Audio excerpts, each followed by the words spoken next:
Radhe Radhe everyone. But Savitri व्रत की बहुत बहुत शुभकामनाएं। दोस्तों, यदि आप पहली बार व्रत रख रहे हैं तो क्या चीज़ें आपको करनी है, कैसे व्रत रखना है, और यदि आप गर्भवती हैं तो किस तरह से किन बातों का आपको ध्यान करना है, या क्या चीज़ें आपको इस दिन नहीं करनी है बट सावित्री व्रत के दिन, तो इस वीडियो में खास तौर से ये बताऊंगी। और पूजा किस तरह से करनी है बट सावित्री व्रत की, सभी चीज़ें इस वीडियो में बताऊंगी। क्या करना है क्या नहीं, जान लेते हैं। दोस्तों, बट सावित्री का व्रत आपको पता ही होगा, बहुत ही खास होता है। ये सुहागन महिलाएं रखती हैं, लेकिन गर्भवती महिलाओं को इस दौरान काफ़ी सावधानी बरतनी है। दोस्तों, बट सावित्री व्रत के दिन आप निर्जल व्रत, यदि आप पहली बार व्रत रखनी है तो अच्छे से समझ लीजिए। अगर आप जैसे व्रत रखती रहेंगी शुरू से ही, आपको लास्ट तक यानी कि पूरी ताउम्र वैसे ही व्रत रखना है। अगर आप निर्जला व्रत रखती हैं तो निर्जला ही आपको पूरी उम्र रखना पड़ेगा। यदि आप जैसे कि फलाहार कर लेती हैं, जैसे कि केले वगैरह फ्रूट ले लेती हैं बीच में, तो आप उस तरह से व्रत रख सकती हैं। और हमारे यहाँ कुछ घर के रीति रिवाज होते हैं, तो आप उनके अनुसार भी कर सकती हैं। तो जैसे हमारे यहाँ होता है कि पूजा करने के बाद व्रत खोल लिया जाता है, सुबह को ही पूजा करने के बाद व्रत खोल लिया जाता है। तो हम अपने रीति रिवाज से करते हैं, जैसे आपके भी रीति रिवाज हो उस हिसाब से आप व्रत रख सकती हैं। और इस जो मतलब अभी शादी हुई है उनके लिए है कि जब आप व्रत रखें तो सारी सामग्री जो भी होगी आपके पीहर से होगी, आपके पीहर से ही सभी आएगा।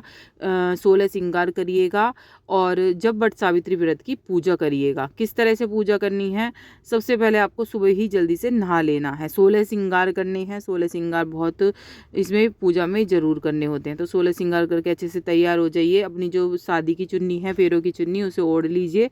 और उसके लिए पूजन सामग्री, आप बरगद के पेड़ के नीचे पूजा करें तो बहुत ही अच्छा है, क्योंकि टहनी तोड़ना अच्छा नहीं माना गया है। तो यदि आप बिल्कुल ही कि तोड़नी ही पड़ेगी, तभी आप इस टहनी को तोड़कर घर पे पूजा कर सकती हैं। तो किस तरह से सामग्री क्या क्या लेनी है, चावल ले लीजिए, फूल ले लीजिए, सिंदूर, घी का दीपक, चंदन तैयार कर लीजिए।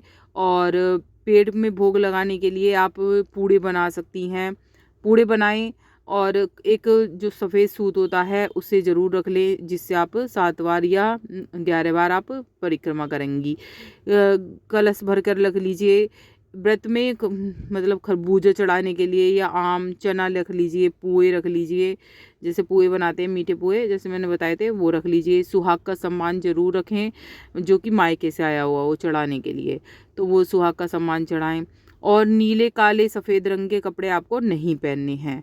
इतनी आपको बातों का वो करना है ध्यान। ये सभी चीज़ें लेकर मंदिर जाना है, फिर अच्छे से पूजा करनी है। जैसे तिलक लगाएं, भोग में खरबूजे चढ़ाएं, पैसे चढ़ाएं, और 11 चने खाकर ही आपको व्रत का पारण करना है। तो इन चीज़ों का आपको ध्यान रखना है। यदि आप गर्भवती हैं तो गर्भवती महिलाएं ध्यान दें कि मैं क्या क्या बातें बता रही हूँ। गर्भवती महिलाओं को सबसे पहले ये ध्यान रखना है कि अपने बच्चे की सेहत का भी ध्यान रखना है। तो सेहत ध्यान रखने के उससे तो पानी की मात्रा ज़्यादा से ज़्यादा लें, क्योंकि गर्मी का समय है, पानी की कमी बिल्कुल भी नहीं होने की है। नहीं तो गर्भ में बच्चे का स्वास्थ्य को नुकसान हो सकता है। इसलिए आप फलाहार ज़रूर कर लें। केले या कोई भी जो भी आपके घर में फल हों उसे ज़रूर पी लें, खा लें मतलब। और नारियल का पानी पी लें, जिससे हाइड्रेट रहे आपकी स्किन वगैरह, आपके बच्चा जो है वो रहे। और इस तरह से आपको व्रत रख सकती हैं, जैसे मैंने बताया इस तरह से आप व्रत रख सकती हैं। ऐसा कुछ नहीं है कि बट सावित्री व्रत का गर्भवती गृहिणी नहीं रख सकती है, आप रख सकती हैं इस व्रत को। अगर आप शुरू से ही रख रही हैं ये व्रत, तो इसको व्रत को नहीं छोड़ा जाता है। इस व्रत को ज़रूर करें।